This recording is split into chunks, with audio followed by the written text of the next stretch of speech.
తాత తాత నిద్ర రాట్లే తాత, ఒక కథ చెప్పవా? ఏం కదమ్మా? ఒక మంచి దయ్యం కథ చెప్పు తాత. ఈ ఇంట్లో మనం కాకుండా ఇంకెవరు ఉన్నారు?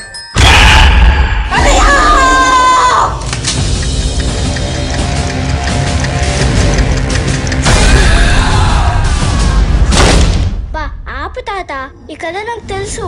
ఒక ఇల్లుంది, ఇంట్లో దయ్యం ఉంది. ఆ దయ్యాన్ని చూసి మనుషులు భయపడతారు, అంతే కదా? లేదమ్మా, ఈ కథలో మనుషులు చూసి దెయ్యాలు భయపడతాయి. పంచభూతాలు పంచేంద్రియాలతో ప్రాణం పోసుకున్న మనిషిని అహం బ్రహ్మస్మి అన్నారా? ఆఫ్టర్ ఆల్ చావు పుట్టుకున్న మధ్య కొట్టు బిట్టాడే దెయ్యాలను చూసి భయపడారా?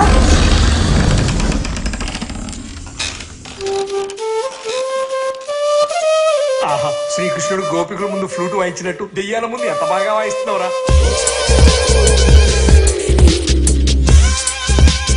విత్ ఇన్ షార్ట్ టైమ్ లో, అంటే షార్ట్ టైమ్ లో నేను భయపెడతాను, మీరు భయపడతారు.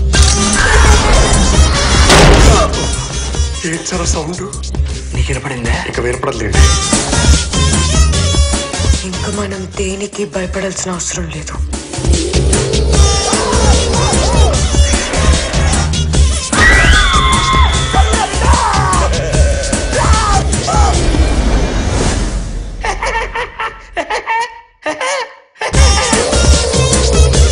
నీకు రేచే కదా? అవును సార్.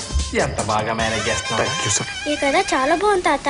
ఏ దీపా, పడుకోకుండా ఎవరితో మాట్లాడుతున్నావే? తాతతో అమ్మా. మీ తాత చనిపోయి 3 ఏళ్ళైంది. నోరు మూసుకుని పడుకో.